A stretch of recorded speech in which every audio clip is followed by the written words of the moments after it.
వంటలకు ఇంతకంటే స్వచ్ఛమైన గానుగ నూనె మరెక్కడా దొరకదు. SRV naturals. ఆర్డర్స్ కై స్క్రీన్ పై నెంబర్ కి కాల్ చేయండి. ఆంధ్ర ఎన్నికలు అంటేనే హడలెత్తిపోయాయి. ఎలక్షన్స్ అయ్యాక కూడా పల్నాడు, తాడిపత్రి, తిరుపతిలో కొట్లాటలు చల్లారనే లేదు. పోలీసులపై కూడా ఆందోళనకారులు పేట్రేగిపోయారు. దీంతో ఫలితాలపై కూడా ఉత్కంఠ పెరిగింది. ఏ పార్టీ గెలుస్తుంది, ఏ పార్టీ ఓడిపోతుంది, ఏ అభ్యర్థి గెలుస్తారు, ఎవ్వరు ఓడిపోతారు, కౌంటింగ్ అప్పుడు పరిస్థితులు ఎలా ఉంటాయి, అమ్మో తలుచుకుంటేనే కొన్నిసార్లు భయం వేస్తుంది. ఏదేమైనా ప్రశాంత వాతావరణం ఏర్పడాలని ఆశిద్దాం. సరే, అసలు విషయానికి వస్తే ఫైర్ బ్రాండ్ మినిస్టర్ ఆర్కే రోజా గురించి ఇవాళ డిస్కస్ చేద్దాం. రోజా పోటీ చేసిన నగర నియోజకవర్గంలో గెలుపు ఎవరిది? వరుసగా 2 సార్లు అంటే 2014, 2019లో గెలుస్తూ వచ్చారు రోజా ఇక్కడ. ఇప్పుడు ముచ్చటగా మూడోసారి కూడా విజయం సాధిస్తారా? ఈ ఎన్నికల్లో గెలిస్తే రోజా రికార్డు చరిత్రలో నిలిచిపోతుంది.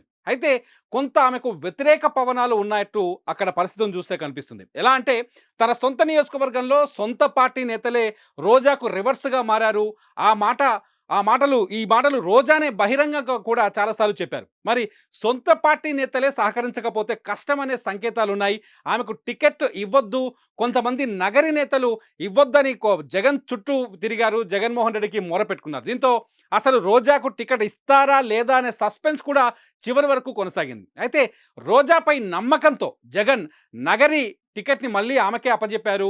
అయితే మరో ట్విస్ట్ ఏంటంటే నగరిలో తమిళులు ఎక్కువగా ఉంటారు ఇక్కడ. రోజా భర్త సెల్వమణి, ఆర్కే సెల్వమణి తమిళ వ్యక్తి, తమిళ మూవీ డైరెక్టర్ కూడా. అక్కడ కొన్ని సినిమా సంఘాలకు నాయకుడిగా కూడా ఆయన పనిచేశారు. ఈ క్రమంలో గత 2 ఎన్నికల్లోనూ ఆమెకు ఈ తమిళ ఓట్లు అనుకూలంగా పడ్డాయనే చర్చ కూడా ఉంది. అయితే ఇటీవల ఏపీకి తమిళ సూపర్ స్టార్ రజనీకాంత్ వచ్చారు. చంద్రబాబుకు, టీడీపీకి సపోర్టుగా ఆయన మాట్లాడారు ఎన్టీఆర్ జయంతి సందర్భంగా. దీనిపై వైసీపీ తరఫున రోజా చాలా సీరియస్ కామెంట్ చేశారు. ఒక రకంగా చెప్పాలంటే రజనీ పైన ఆమె ఏకంగా విమర్శల బాణాలు ఎక్కుపెట్టారు. దీంతో తమిళ తంబీలు నొచ్చుకున్నట్టుగా కొంత చర్చ జరుగుతోంది నగరిలో.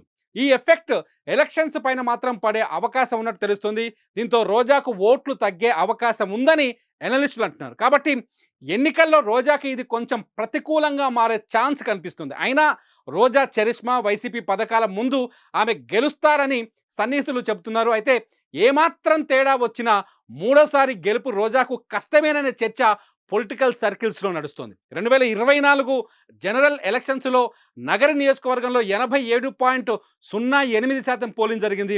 గత ఎన్నికల్లో రోజాకు 80,333 ఓట్లు వచ్చాయి. అంటే 47.60% ఓట్లు ఆమెకు దక్కాయి. ఆమె సమీప టీడీపీ అభ్యర్థి గాలి భానుప్రకాష్పై 2,708 మెజార్టీతో ఆమె గెలుపు సాధించారు. మరి ఈ ఎన్నికల్లో కూడా రోజాకు భానుప్రకాష్ ప్రత్యర్థిగా ఉన్నారు. మరి ఈ ఎన్నికల్లో ఫలితాలు ఎలా ఉండబోతున్నాయి? టీడీపీ అభ్యర్థి గాలి భానుప్రకాష్కి కూటమి అండ ఉంది. జన సైనికులు కూడా భానుప్రకాష్కు పూర్తి స్థాయి మద్దతు ఇచ్చినట్టుగా కనిపిస్తోంది. ఒకవేళ ఆ మద్దతు దక్కితే నగరిలో సైకిల్ జోరు కనిపించే అవకాశం ఉందంటున్నారు అనలిస్టులు. మరి ఈ పోరులో విజయం ఎవరిని వరిస్తుంది, నగరి ఎవరికి జాగీరవుతుందో రిజల్ట్ జూన్ 4వ తేదీన తెలిపోనుంది. సుమన్ టీవీలో మీ పర్సనల్ అండ్ బిజినెస్ ప్రమోషన్స్ కోసం కింది నెంబర్కి కాంటాక్ట్ చేయండి.